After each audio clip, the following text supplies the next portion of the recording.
Hello, నేను మీ doctor Balabalaji Vasuri, consultant neurosurgeon, Manvi hospitals, Vijayawada. ఈ రోజు నాకు రెగ్యులర్ గా వచ్చే పేషెంట్స్ ఉన్న కంప్లైంట్ ఏంటంటే మెయిన్ గా నడుము నొప్పి, విపరీతమైన నడుము నొప్పి. రాత్రి నిద్ర కూడా పట్టట్లేదు, లేసి తిరగలేకపోతున్నాం. అసలు ఒక పక్కన కాలు అంతా కూడా జాలులాగా లాగుతా ఉంది, కాసేపు నడవగానే మళ్ళీ కూర్చుని పోవాలి. ఇట్లాంటి సింటమ్స్ తో రెగ్యులర్ గా వస్తారండి. దీన్ని మనం లంబార్ స్పాండిలోసిస్ అంటాం అనమాట. అంటే నడుము దగ్గర ఉన్న నరాల మీద మనకి కంప్రెషన్ రావటం. ఇది రెగ్యులర్ గా ఓల్డ్ పీపుల్ లో వచ్చేది, ఇప్పుడు యంగర్ జనరేషన్ లో కూడా వస్తుంది. ఇర్రెగ్యులర్ పాస్చర్స్ వల్ల, ఇర్రెగ్యులర్ పాస్చర్ లో వెయిట్ లిఫ్టింగ్స్ వీటి వల్ల వస్తుంది.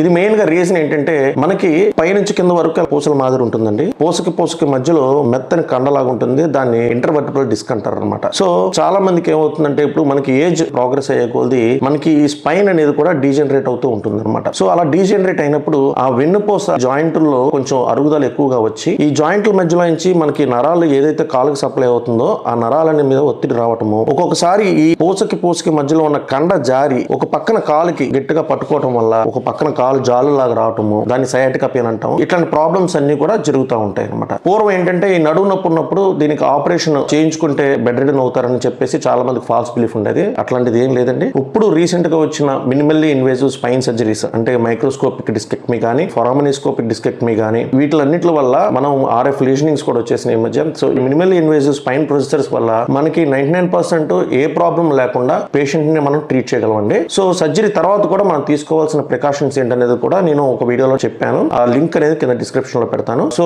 మెయిన్ గా ఈ ప్రాబ్లమ్స్ మీరు ఎవరైనా ఫేస్ చేసినప్పుడు ఏంటంటే అలాగే కంటిన్యూస్ గా మందులు వాడుకుంటూ అన్నెసరీ ఫిజియోథెరపీ ఎక్సర్సైజ్ చేసుకుంటూ ఇట్లాంటి ఏమి చేయకుండా ఇమీడియట్ గా మీకున్న న్యూరోసర్జన్ దగ్గరికి వచ్చి దానికి సంబంధించిన ఇన్వెస్టిగేషన్స్ కానీ స్కాన్స్ కానీ మీరు చేసుకుని దాన్ని డయాగ్నోస్ చేసుకుని ఒకవేళ మెడికల్ ట్రీట్మెంట్ అంటే మోస్ట్లీ 90% మెడికల్ ట్రీట్మెంట్ ఉంటుందండి. ఎక్కడో బాగా ప్రోగ్రెస్ అయిపోయి డిసీజ్ పేషెంట్ కి ఆల్రెడీ వీక్నెస్ వచ్చి ఇట్లా ఉన్నప్పుడు ఆ 10% పీపుల్ సర్జరీకి మనకు ఫిట్ అవుతారు. వాళ్ళకి ఇమీడియట్ గా మీరు సర్జరీ అనేది టేకప్ చేసుకుంటే పేషెంట్ కి ఫ్యూచర్ లో ఎటువంటి ప్రాబ్లం లేకుండా ఉంటుంది. Thank you.